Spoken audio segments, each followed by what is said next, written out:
নমস্কার বন্ধুরা, সবাইকে গোপুসোনা চ্যানেলে স্বাগত। বন্ধুরা, আজকে আমাদের আলোচনার বিষয় হলো 11ই জ্যৈষ্ঠ 26শে মে সোমবার ফলহারিণী অমাবস্যার সঠিক সময়সূচি এবং গঙ্গা স্নানের সঠিক সময়সূচি এবং কী ফল মায়ের চরণে দান করবেন। বন্ধুরা, চলুন শুরু করা যাক।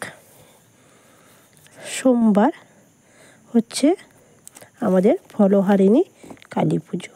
বন্ধুরা, সোমবার চতুর্দশী যুক্ত অমাবস্যা, তাই গঙ্গা স্নান বা অক্ষয় মৌনী স্নানের সঠিক সময়সূচি হচ্ছে দিবা সকাল 11টা 8 মিনিট 31 সেকেন্ড গত হলে অক্ষয়া মৌনী গঙ্গা স্নান।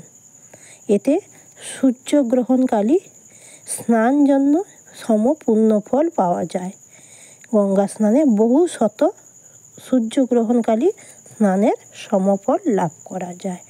বন্ধুরা, এটি হলো গঙ্গা স্নানের সঠিক সময় এবং অমাবস্যা তিথি কতক্ষণ পর্যন্ত থাকবে।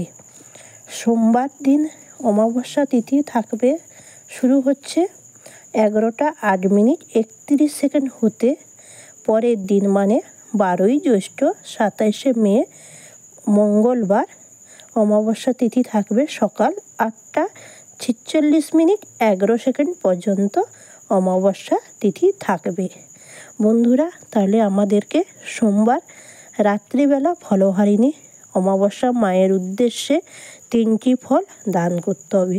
আপনার পছন্দের 3টি ফল, সেই ফল তার মধ্যে একটি ফল ত্যাগ করতে হবে, সারা বছর সেটি বর্জন করতে হবে।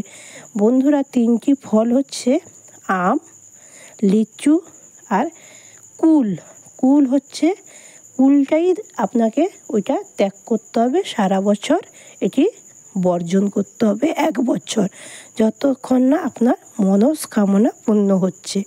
তাহলে কুলটা ত্যাগ করা একান্ত উচিত। বন্ধুরা, তারপর সোমবার দিন রাত্রে মায়ের চরণে অবশ্যই নীল অপরাজিতা ফুল দিবেন এবং জবা ফুল পঞ্চ জবা ফুল একটি অবশ্যই দেবেন এবং কর্পূর দিয়ে ঘিয়ের বাতি করে মায়ের চরণে আরতি করবেন বন্ধুরা।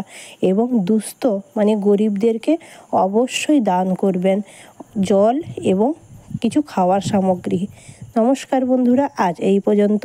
সবাই ভালো থাকবেন, সাবধানে থাকবেন, সুস্থ থাকবেন। বন্ধুরা, অবশ্যই মা ফলহারিণী কালী পুজো অবশ্যই সকলে ব্রত করবেন এবং মায়ের চরণে অবশ্যই একটি ফল দান করবেন। বন্ধুরা।